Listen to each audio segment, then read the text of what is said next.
जय हिंद दोस्तों, एक बार फिर से आपका डिफेंस एग्जाम बाय एसके में स्वागत है। आज हमारा है स्थिर वैद्युत का लेक्चर नंबर 2 है। तो जिसमें लेक्चर नंबर हमने 1 में क्या किया था, आवेश के बारे में बात किया था। आवेश के बारे में बहुत सारे डिटेल हुए थे। इलेक्ट्रॉन सिद्धांत पे बात हुआ था, इलेक्ट्रॉन कब अधिकता होती है, कब कमी होती है, इन सारे पे बात हुआ था। और कुछ क्वेश्चन उसमें जो पूछा गया था उसके आंसर पहले दे देते हैं, उसके बाद हम लेक्चर नंबर 2 को स्टार्ट करते हैं। जैसे कि उसमें सबसे पहले क्वेश्चन के साथ साथ लेक्चर में कंप्लीट नहीं हो पाया था, आवेश का मात्रक और बीमा नहीं कंप्लीट हो पाया था। और साथ में एक क्वेश्चन पूछा गया था, आवेश सदिश राशि है या अदिश राशि है। और इसमें एक और क्वेश्चन पूछा गया था, जो आवेश होता है, जो चार्ज होता है, क्या वेग पर निर्भर करता है कि नहीं करता है। पहले इन सारे क्वेश्चनों को देख लेते हैं, उसके बाद हम जो टॉपिक है ये सेलेक्ट किए हैं। कूलाम का नियम क्या होता है, आवेश संरक्षण का नियम कल एक बताया था। आवेश ना तो उत्पन्न किया जा सकता है ना तो नष्ट किया जा सकता है। आवेश संरक्षण का और कई नियम है, एक एक नियम डेली लेके चलते रहेंगे जिससे आपको प्रॉपर याद रहेगा। आज हम आवेश के संरक्षण में क्वांटमीकरण को लेकर चलेंगे। तो टॉपिक हम सिलेक्टेड करते हैं तो जिससे कि आपको प्रॉपर तैयार रहेगी हम इस स्लाइड में क्या पढ़ने वाले हैं। तो हमारा आज का जो स्लाइड रहेगा कल क्वेश्चन, साथ में कूलाम का नियम जो कि मोस्ट इंपॉर्टेंट है। क्या है? मोस्ट इंपॉर्टेंट है। आपका कूलाम का नियम से मोस्ट इंपॉर्टेंट है। यहाँ से नियम तो यहाँ से पूछा ही जाता है, यहाँ से कई मात्रकों को याद रखना बहुत जरूरी है। साथ साथ में क्या होता है, यहाँ पे कई वेरी आते हैं, जैसे कि इसकी भी मात्रक और बीमा क्या होता है, इसमें बहुत क्वेश्चन पूछा जाता है। और किस तरह से, क्या रेस्ट पे चलता है, क्या मोशन पे आवेश कूलाम का नियम लग सकता है, ये भी क्वेश्चन पूछा गया है। तो इन सारे क्वेश्चनों को आंसर हम लेक्चर नंबर 2 में देने की कोशिश करेंगे, या सारे क्वेश्चन हो जाए टाइम से प्रॉपर कोशिश करेंगे। चलिए सबसे एक देखते हैं, आवेश के मात्रक और बीमा देख लेते हैं। तो आवेश के मात्रक और बीमा के बारे में सबसे पहले बात करते हैं। तो आवेश का जो मात्रक होता है, याद रखिएगा, आवेश का मात्रक का मतलब याद रखिएगा। जब मात्रक की बात आएगी आवेश की, आवेश का मात्रक जो होता है, आवेश को पहले देखिए डिनोट किससे करते हैं। आवेश को डिनोट किया जाता है हमेशा क्यू से। किससे दिया जाता है? क्यू। देखिए कैपिटल दिया है या आप स्मॉल से कर सकते हैं, ये आपके ऊपर है। और जो होता है क्यू बराबर हमारा होता है ए टी। क्या होता है? क्यू बराबर क्या होता है? A T. अब देखिए ए टी क्या है, ए का मतलब या इसको इस तरह से दिखा सकते हैं या इसको इस तरह से भी दिखा सकते हैं। ए टी, ए का मतलब है हमारा, ए है हमारा एम्पियर। एम्पियर जैसे बोलते हैं, वैद्युत धारा को किस में नापा जाता है? वैद्युत धारा को हमेशा नापा जाता है किसमें? एम्पियर में नापा जाता है। दूसरा हमारा देखते हैं, इसके साथ दिया है टी। टी का मतलब है हमारा समय। क्या है? समय। टी का मतलब क्या है? समय। तो टी का मतलब समय है, तो क्यू का मतलब क्या है? आवेश। तो एक एक चीज क्लियर हो जा रहा है। अगर देख रहे हैं आवेश का, अगर हम मात्रक निकालना चाहे तो आवेश का अगर हम मात्रक देखते हैं तो हमारा मात्रक 2 हो सकते हैं। याद रखिए कौन कौन से मात्रक हो सकते हैं।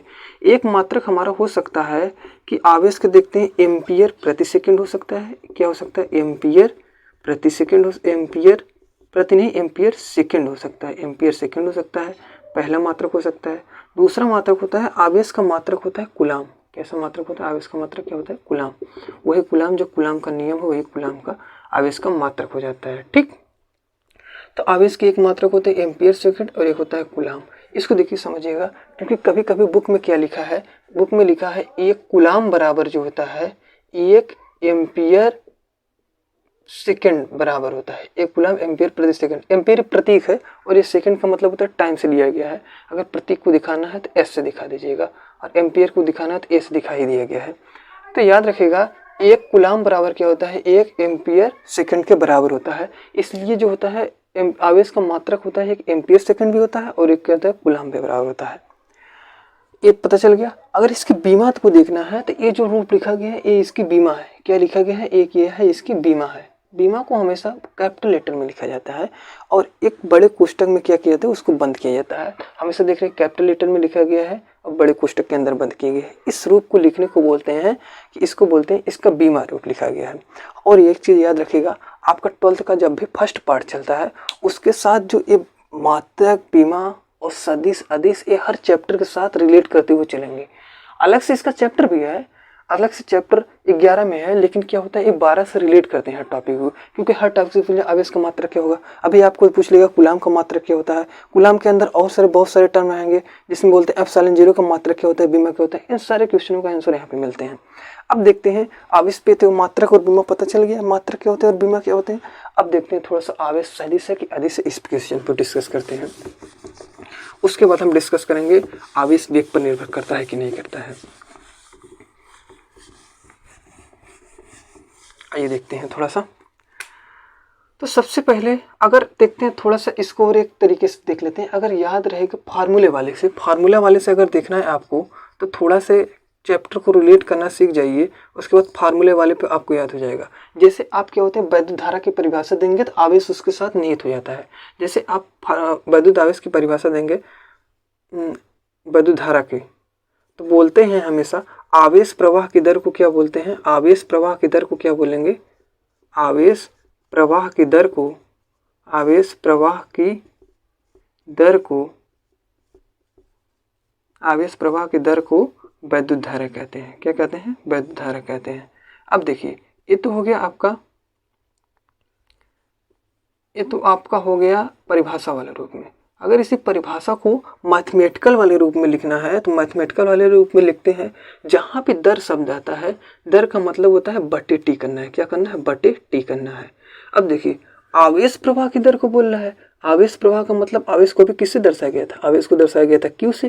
कैपिटल क्यू या स्मॉल क्यू, हम तो स्मॉल वाले ले रहे हैं तो क्यू हो जाएगा। आवेश प्रवाह की दर को क्या बोलते हैं, वैद्युत धारा बोलते हैं। वैद्युत धारा को किससे दर्शाया गया था, वैद्युत धारा को एम्पियर, वैद्युत धारा को किससे दर्शाया, ए। ये लिख लेते हैं या स्मॉल ए लिख लेते हैं, ए।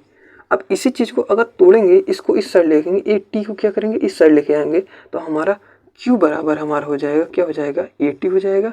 या इस रूप को हम इस रूप वाले रूप में लिख सकते हैं, Q बराबर हमारा क्या हो जाएगा, ए टी हो जाएगा। या इसी को अगर कैपिटल में लिखना चाहें तो कैपिटल में हमारा Q बराबर हमारा हो जाएगा ए टी। तो तीनों रूप समान है, चाहे ए वाला रूप लिखे, चाहे ए वाला रूप लिखे, चाहे ए रूप वाला रूप लिखे। ये हो गया परिभाषाओं से किस तरह से डिनोट किया जाता है, परिभाषाओं को किस तरह से मैथमेटिकल रूप में बनाया जाता है, मैथमेटिकल रूप से किस तरह से इसको बनाया जाता है। अब यहाँ से आप क्या होते हैं, इसकी डायमेंशन ए हो जाएगा, हम मात्रा का आप निकाल लेंगे। इसका मात्रा के कूलम होता है कि एम्पीयर प्रति सेकंड। दो तरीके बता दिए, एक आपको डायरेक्ट फार्मूले से बता दिए, एक फार्मूले निकाल के किस तरह से बताया जाता है उसको देखा जाता है।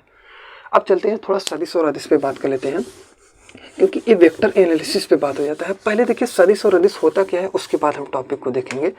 तो हम सबसे पहले देख लेते हैं कि व्हाट इज सदिश क्या है और अदिश क्या है। सदिश अदिश को जान लेते हैं, उसके बाद हम बात को करते हैं सदिश और अदिश। एक होता है सदिश राशि होता है, एक होता है अदिश राशि। सदिश राशि में क्या बोलते हैं, सदिश राशि को अगर प्रमाणित करना है तो दो चीजों की आवश्यकता पड़ती है, एक होता है परिमाण, एक होती है दिशा। परिमाण और दिशा। और देखिए अदिश राशि के साथ क्या होता है, अदिश राशि को भी दो चीज़ों से डिफाइन किया जाता है, लेकिन क्या होता है, एक निगलेक्ट होता है, जिसमें क्या होता है, इसमें परिमाण हो सकता है लेकिन दिशा की आवश्यकता कोई ज़रूरी नहीं है। परिमाण हो सकता है लेकिन दिशा क्या है, कोई ज़रूरी नहीं है। तो दिशा जो कोई ज़रूरी नहीं है उसको कट कुट करने, मतलब इसकी कोई आवश्यकता नहीं है, बिना इसके भी डिनोट किया जा सकता है। परिमाण की आवश्यकता है, लेकिन क्या होता है सदिश में क्या होता है, परिमाण की भी आवश्यकता होती है और दिशा की भी आवश्यकता होती है, और साथ में एक टर्म हो जाता है जोड़ने लगता है। क्योंकि जब बड़े स्टैंडर्ड लेवल जाएंगे आप तो इससे दो परिभाषाओं से आप डिफाइन नहीं कर पाएंगे। क्योंकि कभी कभी एग्जामिनर आपसे पूछ लेगा वैद्युत धारा कौन सी राशि है, तो वैद्युत धारा जैसे ही पूछेगा, क्योंकि बहुत कंट्रोवर्सी हो जाता है, क्योंकि वैद्युत धारा को सदिश में रखे अदिश में रखे आपके दिमाग बहुत चक्के उड़ जाएंगे। तो याद रखिएगा इसके लिए एक और टर्म यूज किया जाता है, अदिश के लिए एक शब्द और यूज किया जाता है, बीजगणितीय योग। क्या यूज किया जाता है, बीजगणितीय योग। तो याद रखिएगा बीजगणितीय योग का मतलब हो गया कि कोई ना कोई अलजेब्रा का फार्मूले की तरह लगेगा, मतलब नियम लगेगा, इस तरह से लगेगा। इसको सीधे अंक गणित की तरह सीधे या सीधे जोड़ देते हैं, सीधे जोड़ देते हैं। तो जब सीधे जोड़ देते हैं तो वो हो जाता है हमारा अदिश राशि। जब हम बीजगणितीय योग से जोड़ने लगते हैं तो हमारा हो जाता है सदिश राशि। इसीलिए एक आप देखेंगे वैद्युत धारा, क्या देखेंगे, वैद्युत धारा। वैद्युत धारा भी क्या है याद रखिएगा, आप यहाँ पे उसको भी आंसर दिया जाएगा। वैद्युत धारा भी कैसी राशि है, अदिश राशि है। कैसी राशि है, अदिश राशि है। और जो आपका वैद्युत आवेश है या आवेश, वैद्युत आवेश या आवेश, वो भी कैसी राशि है, अदिश राशि है। तो अदिश राशि में आप दो चीज़ों को लिख लीजिएगा। आवेश राशि में क्या है, वैद्युत धारा भी कैसी राशि है, अदिश राशि है। वैद्युत धारा भी अदिश राशि है। और कौन सी अदिश राशि है, वैद्युत धारा हो गया और वैद्युत आवेश भी, दोनों कैसी राशि है, अदिश राशि है। आगे देखिएगा अदिश राशि हो गया। अब देखिए कभी कभी क्वेश्चन पूछ लेता है, और सारे जितने भी आते रहेंगे, हर टॉपिक से जितने भी क्वेश्चन आते रहेंगे उसको रिलेट किया जाएगा। तो बेसिकली मतलब है कि अगर आपको सदिश और अदिश को पहचान करना है अदिश की परिभाषा होती है जिसमें केवल परिमाण होता है, दिशा की कोई जरूरत नहीं होती। दिशा की कोई जरूरत मतलब बिना दिशा के भी इसको दिखाया जा सकता है। तो वैद्युत आवेश में बोलेंगे आप जैसे बोल देंगे इसको, वैद्युत धारा को बोलेंगे 4 एम्पीयर की धारा बह रही है, 4 एम्पीयर की धारा बह रही है। आप कोई जरूरत नहीं है 4 एम्पीयर की पूरब की तरफ बह रही है कि पश्चिम की तरफ बह रही है कि उत्तर की तरफ कि ऊपर नीचे, कहीं कोई जरूरत नहीं है, बस बोल दिया 4 एम्पीयर की धारा, तो आपका आंसर कंप्लीट हो गया। लेकिन क्या हो गया, इसमें अगर सदिश में आएंगे तो परिमाण के साथ दिशा आवश्यकता होगी। जैसे इसमें क्या होता है, इसका एग्जाम्पल देखिएगा, इसका एग्जाम्पल होता है जैसे वेग। जैसे आप बोलते हैं ट्रेन क्या चल रही है, ट्रेन 50 किलोमीटर प्रति घंटे की चाल से चल रही है। जैसे ही चाल शब्द आ रहा है, चाल कैसी है, अदिश राशि है। जैसे आप बोलेंगे ट्रेन 50 मीटर प्रति घंटे की वेग से पूरब की दिशा में चल रही है, पूरब की दिशा में। अब देख रहे हैं 50 किलोमीटर प्रति घंटे भी बोल रहे हैं, आप कितने बोल रहे हैं, 50 किलोमीटर प्रति घंटे, और साथ में एक शब्द जोड़ रहे हैं पूरब। पूरब का मतलब क्या है, दिशा से ही देना है, और इसका मतलब क्या है, परिमाण है आपका। तो जब दिशा और परिमाण दोनों होगा, कौन सा होगा, सदिश होगा। इसलिए वेग कैसी राशि है, सदिश राशि है। वेग है सदिश राशि है, त्वरण भी सदिश राशि है आपका। और कौन सा राशि है, बल, बल दिशा लगाते हैं वो भी सदिश राशि है। इन सब चीजें क्या सदिश राशि हैं। हाँ, विस्थापन भी सदिश राशि है। तो अगर नोट करना चाहे तो नोट कर लीजिएगा प्रॉपर तरीके से, और याद रखिएगा वैद्युत धारा और वैद्युत आवेश कैसी राशि है, अदिश राशि है। इसको डिनोट करने के लिए केवल परिमाण की आवश्यकता होती है, दिशा की कोई आवश्यकता नहीं होती है, ठीक ना। आगे देखते हैं। अब थोड़ा सा देखते हैं कूलाम का नियम देखते हैं, और इम्पोर्टेंट यहाँ से लगा लीजिएगा आपका कूलाम का नियम। कूलाम का नियम, कूलाम का नियम से पहले से जानने से पहले थोड़ा सा देखते हैं कूलाम का नियम लगता कहाँ पे और किस तरह से लगता है। क्योंकि सबसे पहले क्वेश्चन पूछा गया था कूलाम का नियम रेस्ट पे लगता है, चार्ज पे लगता है, या मोशन वाले चार्ज पे लगता है। तो आपका चैप्टर का नाम है स्थिर वैद्युत, और चैप्टर के टॉपिक में है जो कूलाम का नियम। ये इस स्थिर वैद्युत का चैप्टर का नाम है कूलाम का नियम। तो याद रखिएगा कूलाम का नियम हमेशा दो स्थिर वैद्युत आवेशों पे लगता है, दो स्थिर आवेश चार्ज पे लगता है। किस पे लगता है, स्थिर रेस्ट पे रहेंगे तभी कूलाम का नियम लगता है, मोशन वाले पे नहीं लगता है। तो कूलाम का नियम हो गया। ये एक वैज्ञानिक थे, लगभग 1750 ईस्वी में ये नियम देखे गए हैं। जिससे इस नियम से क्या पता चलता है, इस नियम से कई चीज़ों के बारे में हमें डिफाइन होने लगता है, कि जिससे कि हमें मोशन के बारे में भी पता करने लगे, हिंट मिलने लगता है।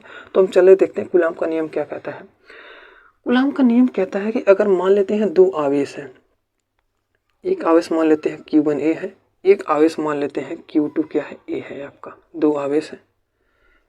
बोलता है कि मान लेते हैं दो स्थिर आवेश एक दूसरे के गुणनफल के क्या होंगे, एक दूसरे के गुणनफल के समानुपाती तथा इनके बीच की दूरी को जिसको हम दर्शाते हैं R से, किसके दर्शाते हैं, R से। बीच की दूरी R के व्युत्क्रमानुपाती होता है। पहले तो ये जानिए, इस तरह से बोला जाता है, दो स्थिर आवेशों के गुणनफल के समानुपाती तथा बीच की दूरी के वर्ग के व्युत्क्रमानुपाती होता है। इसको चलते हैं थोड़ा मैथमेटिकल रूप में लिखते हैं, तब आपको ज़्यादा समझ में आ जाएगा।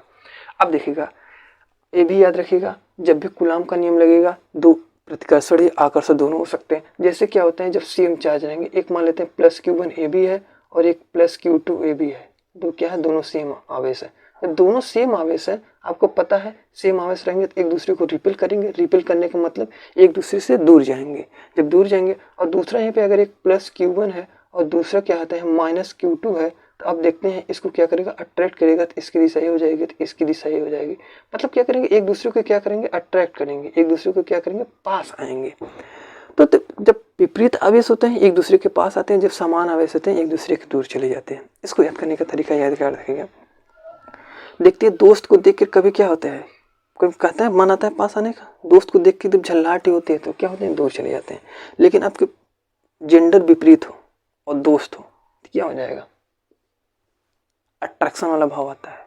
जैसे आप मेल हैं, फीमेल की तरफ जाएंगे तो अट्रैक्शन का भाव आता है। या देखिए विपरीत आवेश एक दूसरे को क्या करते हैं, आकर्षित करते हैं, तथा समान आवेश एक दूसरे को क्या करते हैं, प्रतिकर्षित करते हैं। पहला पॉइंट हो गया। तो यहाँ पे आवेश को लिया गया है। अब देखते हैं इसको मैथमेटिकल रूप को अगर लिखना चाहें तो बोलते हैं, अगर हम इसको वैद्युत बल के रूप में F बराबर हमारा क्या होता है, दोनों आवेशों के गुणनफल के समानुपाती। समानुपाती को दर्शाने के लिए हम एक शब्द यूज करते हैं, प्रोपोर्शनल समानुपाती, Q1 Q2। और यहाँ पे कोष्टक में लिख देंगे, अब अगर भूल जाएंगे तो समानुपाती, तो गुणनफल के समानुपाती, दोनों का गुणा करने के समानुपाती हो गए। इसको मान लेंगे हम समीकरण 1 मान लेंगे। क्या मान लेंगे? समीकरण 1। इसी तरह से एक समीकरण 2 भी बनाएंगे। समीकरण 2 बनाएंगे, f बराबर हमारा हो जाता है, एक हम दूसरा शब्द बोले थे, इसके बीच की दूरी के वर्ग के व्युत्क्रमानुपाती होता है। व्युत्क्रमानुपाती का मतलब होता है f प्रोपोर्शनल टू 1/r²। इसको व्युत्क्रमानुपाती बोल देंगे या इसको इस तरह से रूप में लिख देंगे। तो आप दो रूप हो गए, मैथमेटिकल रूप में लिख देंगे या चित्रों से इस तरह से समझ लेंगे, ठीक ना। अब देखते हैं, थोड़ा सा समझिएगा। ये तो रूप हो गया है आपका। अब इन दोनों को देख रहे हैं, एक पक्ष बराबर है, एक पक्ष बराबर है। क्या हम इनको जोड़ने की कोशिश करेंगे? जोड़ लेते हैं, इसको देख लेते हैं। तो जोड़ेंगे अगर हम, तो हमारा हो जाएगा f बराबर हो जाएगा हमारा, f बराबर नहीं होगा, f प्रोपोर्शनल टू हो जाएगा Q1 Q2 अपान r²। ये तो हो जाएगा, मतलब समीकरण 1 और 2 को जोड़ने पर हमारा ए वाला मान प्राप्त हुआ है। अब देखते हैं दूसरा नियम। इस प्रोपोर्शनल को हटाने के लिए हम एक नियतांक लेते हैं। क्या लेते हैं? एक नियतांक लेते हैं। नियतांक जिसको लेते हैं हम के लेते हैं। पर थोड़ा सा नियतांक पे बात किया जाए, के लेते हैं। और कहीं कहीं पे बुक में क्या है, के को और ज़्यादा आइडेंटिफाई किया गया है और ज़्यादा विस्तार किया गया है। तो के की जगह हम एक और रूप लिखते हैं, 1/4πε0। ये जीरो का मतलब होता है निर्वात में लिया गया है। 1/4π किया गया, निर्वात में लिया गया है। और क्वेश्चन पूछा है, क्या वैद्युत आवेश निर्वात में एक दूसरे पर बल लगा सकते हैं? लगा सकते हैं, निर्वात में भी लगा सकते हैं, वायु में लगा सकते हैं, दो माध्यम बीच में रहेगा तब भी लगा सकते हैं। बस क्या होता है, वैद्युत बल का मान कम ज़्यादा हो सकता है, इसके भी डिपेंड करता है। तो ये याद रखिएगा कि का मान एक क्या है, नियतांक है। क्या है? नियतांक है, या इसको बोलते हैं इंग्लिश में कांस्टेंट, ठीक ना। अब क्या करते हैं, इस प्रोपोर्शनल को हटा के इसकी जगह रखना चाहेंगे तो हमारा हो जाएगा f बराबर के Q1 Q2 अपान r²। ये हो जाएगा, रूप हो जाएगा आपका, फाइनल रूप ही हो जाएगा। इसको अगर और रूप लिखना चाहेंगे तो इसका एक और रूप लिख सकते हैं। इसको लिख सकते हैं f बराबर, अभी हम बोले हैं के की जगह क्या लिख सकते हैं, 1/4πε0। इसको लिखिए 1/4πε0 Q1 Q2 अपान r²। ये हो गया हमारा। अब देखिएगा, थोड़ा सा कई चीज़ों को ध्यान दीजिएगा। अब पूछ लेगा अगर इसका मात्रक लिखना है तो याद रखिएगा न्यूटन होता है, हर जगह न्यूटन लगा लीजिएगा। बल का मात्रक क्या होता है? न्यूटन होता है। बल का मात्रक क्या होता है? न्यूटन होता है, ठीक ना। तो अब देखिएगा, ये तो आपका कूलाम का नियम यही होता है। कूलाम का नियम बोलते हैं, अब देखिएगा, दोनों आवेश के गुणनफल के तथा उनके बीच की दूरी के वर्ग के व्युत्क्रमानुपाती होता है, यही तो बोलते हैं। और दोनों आवेश कैसे हैं? रेस्ट में है कि मोशन में है? तो रेस्ट है, स्थिर आवेश पे लगता है हमेशा। किस पे लगता है? स्थिर आवेश पे लगता है। तो ये हो गया आपका कूलाम का नियम हो गया, बस इससे ज़्यादा कुछ नहीं है। अब देखते हैं थोड़ी सी और चीज़ें आते हैं, जैसे क्या होता है, अब थोड़ा सा समझते हैं कि इसका मात्रक क्या होता है। मात्रक पहले मान देखते हैं, उसके बाद मात्रक देखते हैं। जैसे कभी कभी पूछ लेता है 1/4πε0 का मान कितना होता है, इसका मान लिख लीजिएगा 9 × 10⁻9। और क्या करते हैं हम, इसको मान लेते हैं समीकरण, मान लेते हैं n, समीकरण मान लेते हैं इसको 1 2, इसको मान लेते हैं समीकरण 3। समीकरण 3 में क्या करते हैं, इसको मान को जैसे ही पुट करेंगे और Q1 Q2 का मान जैसे ही हम 1 1 पुट करेंगे और दूरी को मान लेंगे 1, तो जैसे ही समीकरण 3 में पुट करेंगे तो हमारा f बराबर कितना हो जाएगा, f बराबर हमारा हो जाएगा 9 × 10⁻9। ये तो हो जाएगा।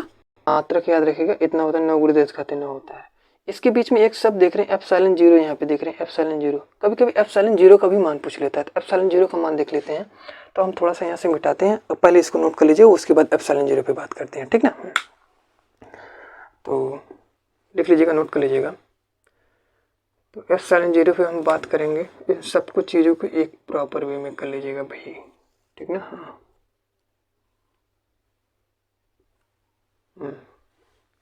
चलिए आइए देखते हैं ε0 पे मान।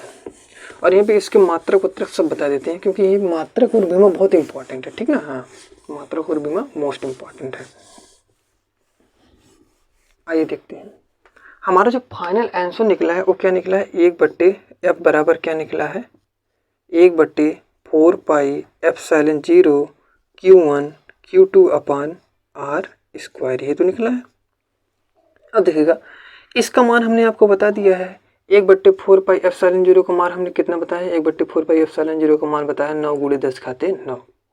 अब कभी कभी एग्जामिनर क्या होता है ना, ये तो मान पूछ लेता है, कभी कभी एग्जामिनर केवल इसी का मान पूछ लेता है, ε0 का। ε0 का डायरेक्ट मान याद रखिए आप लोग।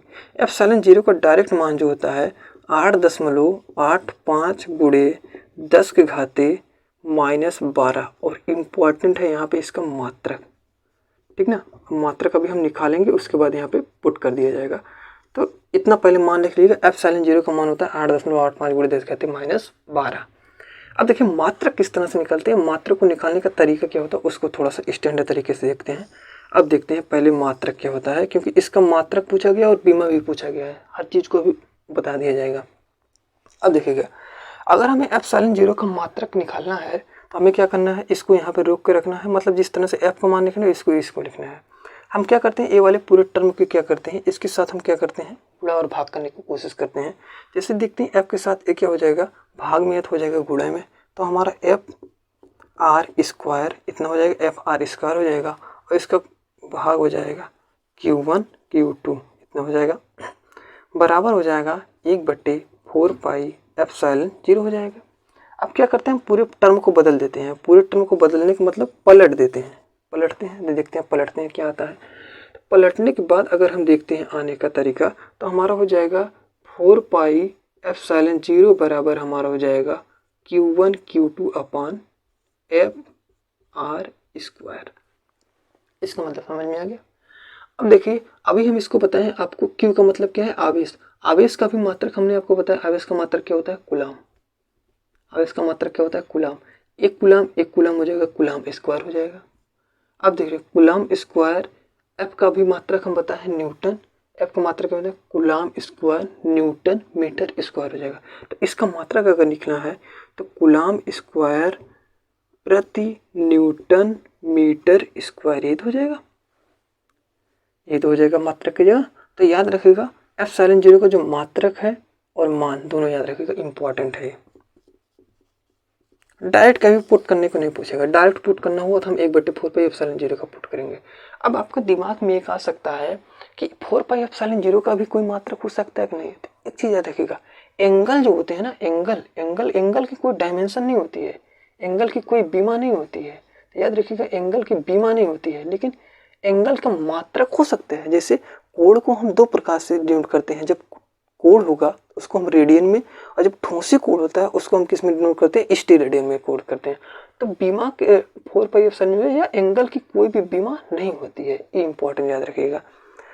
अगर आप लाइट वाले चैप्टर पढ़े हैं या उस पर लेक्चर आने वाला है, उस पर आप एक बताइएगा कमेंट करके, अपूर्णांक की कोई बीमा होती है कि नहीं होती, कमेंट करके बताइएगा।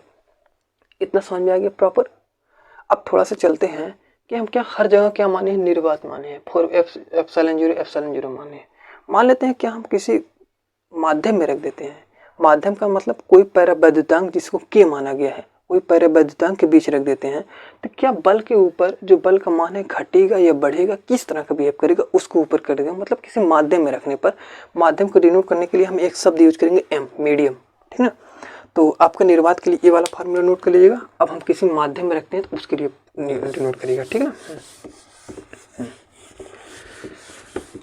जब हम किसी माध्यम में रखते हैं, माध्यम का मतलब होता है हमारा, माध्यम को समझिएगा, अगर हम किसी मीडियम में रखते हैं, मीडियम में रखने पर मात्रक क्या हो जाता है। अगर हम किसी माध्यम में रखते हैं, माध्यम मान लेते हैं हमारा की है, कौन सा माध्यम है, की, तो हमारा फार्मूला बस सेम रहता है, किसी माध्यम में रख देते हैं Q1 Q2 upon R square. अब माध्यम के रूप में आप कुछ भी हो सकता है, जैसे के का मान कुछ भी हो सकता है, के का मान हो सकता है आप मुंह रखे हैं इसके अंदर भर दिए हो, या हो सकता है आप कांच भर दिए हो, या हो सकता है आप कोई प्लास्टिक भर दिए हो, तो मतलब कुछ भी इसके बीच में भरा जा सकता है। तो के की जगह कुछ भी भरा जा सकता है। के की जगह आप क्या भर सकते हैं, धातु के रूप में भर सकते हैं, कोई मेटल भी भर सकते हैं। तो मेटल के लिए के का मान क्या होता है, इनफाइनाइट होता है। कितना होता है, इनफाइनाइट, अनंत होता है। तो याद रखिएगा जब भी हम किसी भी दो आवेशों के बीच में, याद रखिएगा दो आवेश मान लेते हैं, एक Q1 है और एक क्या है, Q2 है। दो आवेशों के बीच में हम क्या करते हैं, जब कोई एक पदार्थ भर देते हैं, मान लेते हैं एक कोई पदार्थ है या कोई गुटका है या कोई किस तरह से एक पदार्थ है कि जब हम भर देते हैं, आपको स्वाभाविक सी बात है जब भी हम कोई पदार्थ भरेंगे उसके बीच में क्या होगा, बलों का मान क्या हो जाएगा, कम हो जाएगा, क्योंकि कुछ तो रुकावट होगा। जैसे क्या होता है, आपको बोल दिया जाए कि रोड पे आसानी से चलना है, लेकिन क्या हो गया, अचानक आपको पानी में तलने के लिए चल जाएगा। जैसे मीडियम चेंज हो गया ना, मीडियम चेंज होते ही, जैसे पहले हम क्या कर रहे थे, बोल रहे थे इसको निर्वात में चलिए, निर्वात में जब चल रहा था तो इसके बीच में कोई रुकावट नहीं था, कोई रुकावट नहीं था, बल का मान क्या होगा, एफ का मान क्या हो जाएगा, ज़्यादा हो जाएगा। लेकिन जैसे हम इसके बीच में क्या करेंगे, कोई गुटखा, ये मोम, कांच, कोई भी चीज़ रखेंगे तो एफ का मान क्या हो जाएगा, घट जाएगा। इसके तुलना में क्या हो जाएगा, कम हो जाएगा। कहने का मतलब जब भी हम दो आवेशों के बीच में कोई पैरावैद्युत का मतलब कोई कुचालक पदार्थ अगर हम भर देते हैं तो वैद्युत बल का मान क्या हो जाता है, कम हो जाता है। वैद्युत बल का मान क्या हो जाता है, कम हो जाता है। अब इससे देखिएगा, इसको समझिएगा, इससे पहले वाला हमारा समीकरण क्या निकला था, समीकरण हमारा निकला था F बराबर हमारा निकला था 1/4 पाई एप्सिलॉन 0 Q1 Q2 अपान R स्क्वायर, ये निकला था। इसको मान लेते हैं समीकरण 1 मान लेते हैं। इसको क्या मान लेते हैं, समीकरण 1 मान लेते हैं। इसको मान लेते हैं समीकरण 2।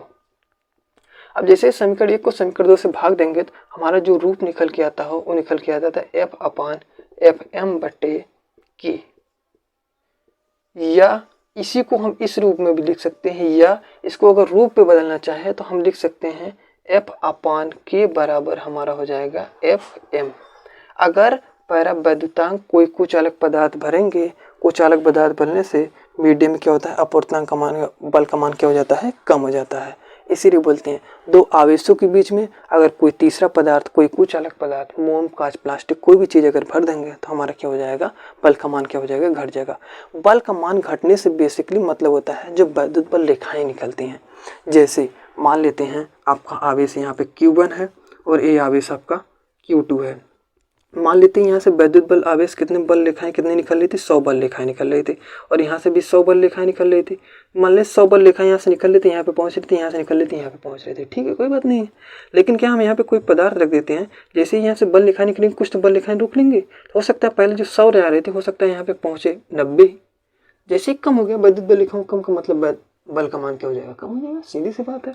तो कहने का मतलब वैद्युत बल कम होने का मतलब वैद्युत बल रेखाओं का मान कम हो जाता है, ठीक ना। ये वाला समझ में आ गया। इसी का कभी कभी रूप पूछ लेता है, इसके बीच में पूछ लेता है। ये देखिएगा, थोड़ा सा ध्यान से देखिएगा, इसको यहाँ पे लिख देते हैं हम। इसके बीच में थोड़ा सा ध्यान देखिएगा, इस वाले टर्म के बीच में और इस वाले टर्म के बीच में एक समीकरण बना देता है, क्योंकि देखते हैं हर चीज़ क्या बराबर है। एफ भी है 1/4 पाई एप्सिलॉन Q1 Q2 अपान है, तो हमारा इस तरह से लिख देता है एफ साइलेंट के बराबर हमारा होता है एफ, ठीक ना। हाँ, एफ साइलेंट इसका मतलब मीडियम से है, तो के बराबर हमारा क्या हो जाएगा, एफ अपान एम अपान हो जाएगा एप्सिलॉन 0। माध्यम का अपवर्तनांक तथा निर्वात के अपवर्तनांक के अनुपात का क्या होता है, पैरावैद्युतांक के बराबर होता है, इसके कहने का मतलब है। और इम्पॉर्टेंट है, ठीक ना। और देखिएगा इस पर डायरेक्ट इस तरह से क्वेश्चन पूछता ही है, मान आपको पूछेगा ही, लेकिन क्या होता है कभी कभी इस पे क्या होता है और चीज़ें पूछ लेते हैं। जैसे क्या होता है, इस पे सबसे ज़्यादा कूलाम के नियम पे सबसे ज़्यादा पूछा है क्वेश्चन सबसे ज़्यादा पूछा है। इसी में अभी तो इसका है पहला रूप है, इसके बाद इसका आएगा वेक्टर रूप, वेक्टर रूप के बाद आएगा अध्यारोपण का सिद्धांत आएगा, 2 से अधिक चार्ज रहेंगे किस तरह से जोड़ा जाता है, उसके बारे में अगले लेक्चर में बताएंगे। पहले याद रखिएगा 1/4 पाई एप्सिलॉन 0 इतना होता है, 1/4 पाई एप्सिलॉन 0 का मान कितना होता है, 9 × 10⁻9 होता है। एप्सिलॉन 0 का मान कितना होता है, 8.85 × 10⁻−12 होता है। मात्रक इंपॉर्टेंट रखिएगा। अब चलते हैं थोड़ा एप्सिलॉन 0 का मात्रक बता देते हैं, और उसके बाद चलते हैं उसका क्या करते हैं, हम बता देते हैं, बीमा बता देते हैं, ठीक ना। मात्रक तो याद हो गया होगा, हम उसके चलते हैं बीमा बता देते हैं, उसके बाद संरक्षण का नियम, उसके बाद हम इस चैप्टर को इस यहाँ से आज के लेक्चर को डायरेक्ट करते हैं, ठीक ना।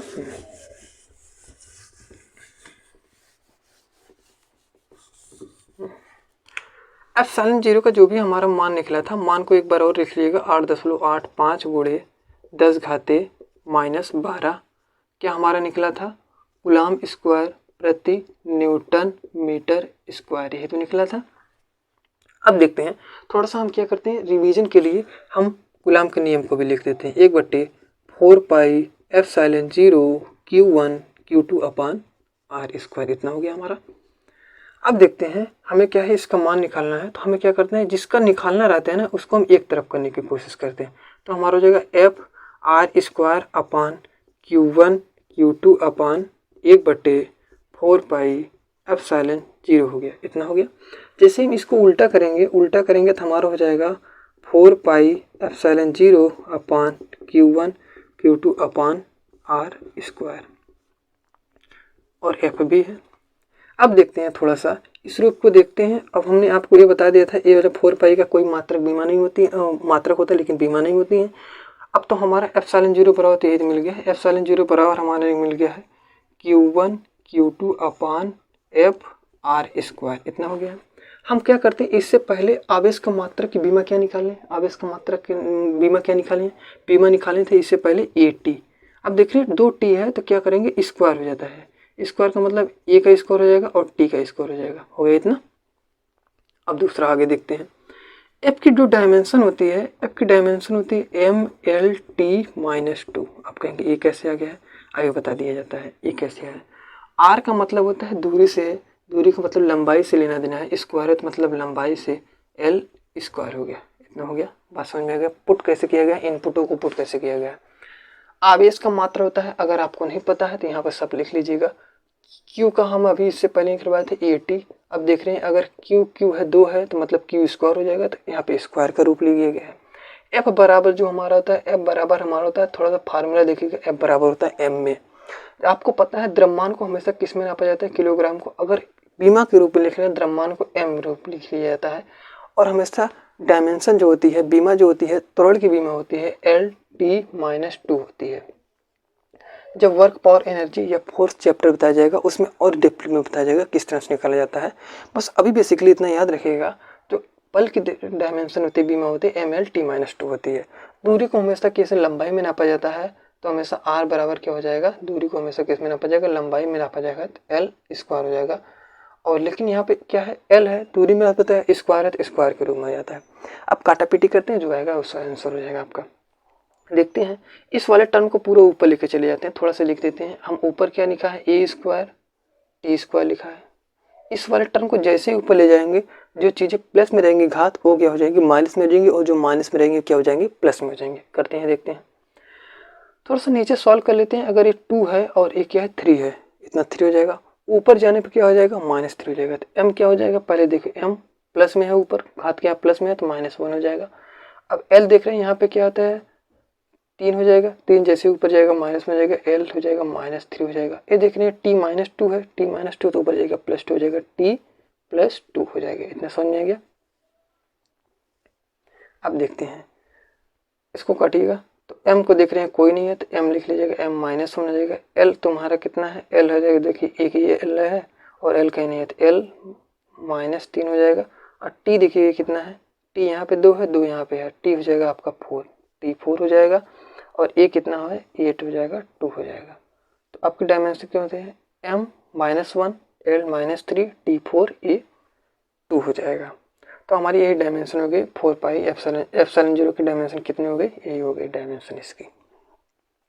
तो बेसिकली डायमेंशन यही होता है, और डायमेंशन याद रखिएगा क्योंकि कभी कभी क्या है क्वेश्चन में डायमेंशन को पूछा गया है।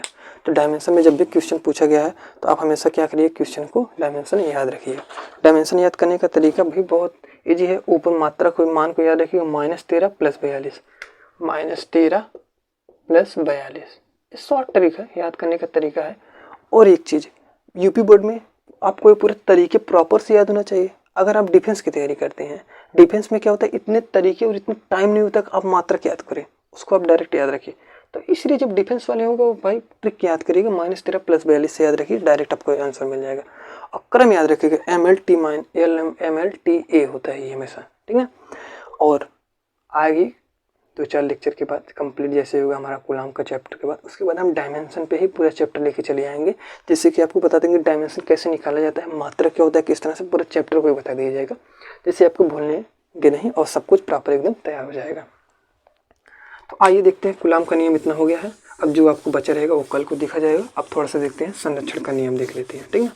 और वेक्टर का सदिश रूप पे कल बात हो जाएगा। वेक्टर का सदिश रूप, अध्यारोपण का सिद्धांत, वैद्युत बल रेखाएं क्या होती हैं, वैद्युत बल रेखाएं एक दूसरे को काटती हैं कि नहीं काटती हैं, इन सारी चीज़ों पर डिस्कस कल हो जाएगा। आज देखते हैं संरक्षण का नियम एक और देख लेते हैं, आवेश संरक्षण।